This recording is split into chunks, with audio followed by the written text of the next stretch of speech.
Good morning students. +2 art में हमारा lesson चल रहा है समकालीन दक्षिणी एशिया, और इसमें हम पहुंच गए हैं अब नेपाल में राजतंत्र और लोकतंत्र। अभी तक हमने बात की थी पाकिस्तान और बांग्लादेश की, और अब हम चले हैं नेपाल में राजतंत्र और लोकतंत्र। किस प्रकार राजतंत्र से लोकतंत्र की तरफ गए। नेपाल अतीत में हिंदू राज्य था, फिर आधुनिक काल में कई सालों तक यह संवैधानिक राजतंत्र रहा। संवैधानिक राजतंत्र के दौर में नेपाल को राजनीतिक पार्टियां और आम जनता ज्यादा खुले और उत्तरदायी शासन की आवाज उठाते रहे, लेकिन राजा ने सेना की सहायता से शासन पर पूर्ण नियंत्रण कर लिया और नेपाल में लोकतंत्र की राह रुद्ध हो गई।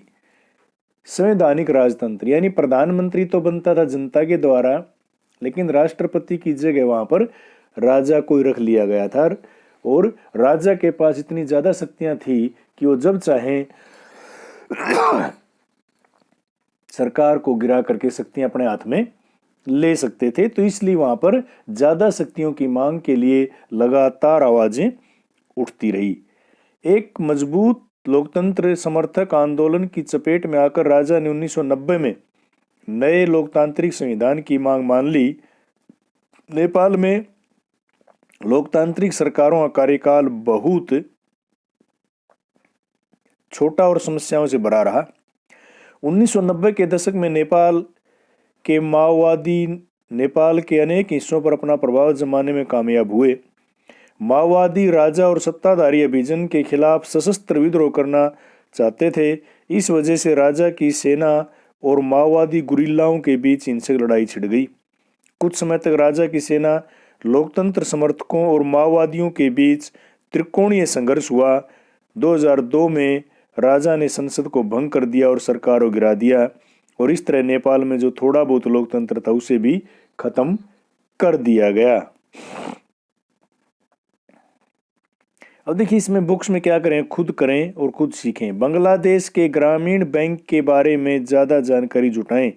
क्या भारत में गरीबी कम करने के लिए ऐसी ही जुगत लगा सकते हैं। आप इस ग्रामीण बैंक को बांग्लादेश टाइप करके गूगल पर इसके बारे में सर्च कीजिए कि इस बैंक ने बांग्लादेश के ग्रामीण इलाकों की गरीबी को किस प्रकार से खत्म कर दिया। हैंडीक्राफ्ट यानी हाथ से बनी हुई चीजें और विशेषकर गारमेंट्स के सामान के अंदर आज बांग्लादेश, जो कि दुनिया का सबसे सघन जनसंख्या वाला देश है, आज वो नंबर 1 के ऊपर आ गया है एक्सपोर्ट करने में। तो क्या ऐसी चीजें हमारे देश में हो सकती हैं, इसके बारे में आप एक पैराग्राफ अपनी नोटबुक के अंदर लिखिए और उसको मेरे पास भेजिए।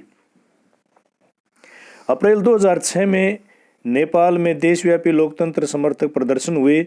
संघर्षरत लोकतंत्र समर्थक शक्तियों ने अपनी पहली बड़ी जीत हासिल की जब राजा ज्ञानेंद्र ने बाध्य होकर संसद को बहाल किया। इसे अप्रैल 2002 में भंग कर दिया गया। मोटे तौर पर अहिंसक रहे इस प्रतिरोध का नेतृत्व 7 दलों के गठबंधन, माओवादी तथा सामाजिक कार्यकर्ताओं ने किया। 7 दलों ने मिलकर के बनाया 7 पार्टी अलायंस। नेपाल में लोकतंत्र की आमद अब लगभग मुश्किल हुई थी। नेपाल अपने इतिहास के एक अद्वितीय दौर से गुजर रहा था। नेपाल का संविधान लिखने के लिए वहां संविधान सभा गठन हुआ। नेपाल में कुछ लोग मानते थे कि अलंकारिक अर्थों में राजा पद कायम रखना जरूरी था, लेकिन नेपाल अपने अतीत से जुड़ा रहे। माओवादी समूह ने सशस्त्र संघर्ष की राह छोड़ देने की बात मान ली। माओवादी चाहते थे कि संविधान में मूलगामी सामाजिक आर्थिक पुनर्रचना के कार्यक्रमों को शामिल किया जाए।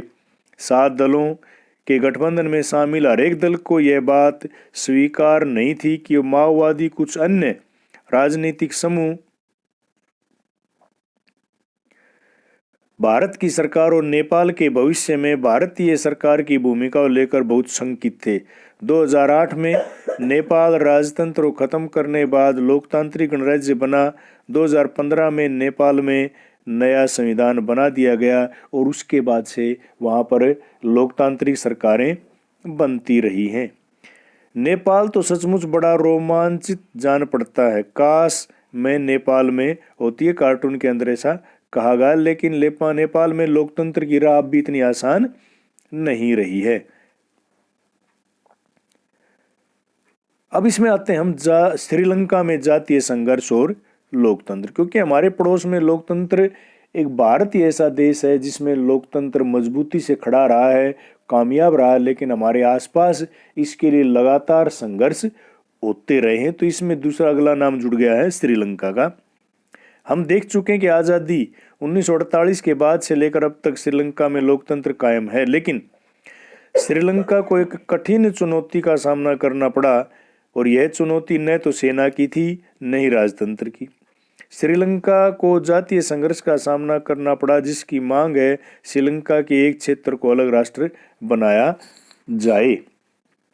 आज़ादी के बाद से श्रीलंका की राजनीति पर बहुसंख्यक सिंहली समुदाय के हितों की नुमाइंदगी करने वालों का दबदबा रहा, क्योंकि संविधान जब बना तो उस समय इस संविधान में व्यवस्था कर दी गई थी कि वहाँ सारे अधिकार सिंहलियों मिलेंगे, राजनीतिक अधिकार भी उन्हीं को दिए गए, सरकारी नौकरियां भी उन्हीं को दी गई, प्रॉपर्टी जमीन जायद भी उन्हीं को दी गई। और जो दूसरा समुदाय था तमिल, वो इससे बड़ा नाराज था, और तमिल आबादी वो थी जो औपनिवेशिक काल में, अंग्रेजों के ज़माने में भारत के तमिलनाडु से लोगों को जा करके श्रीलंका में बसाया गया था गन्ने की खेती करवाने के लिए। और वो लोग वर्षों से वहाँ रह रहे थे, अब उनको अधिकार नहीं मिले तो वो अपने अधिकारों की मांग के लिए वहाँ संघर्ष करने लगे।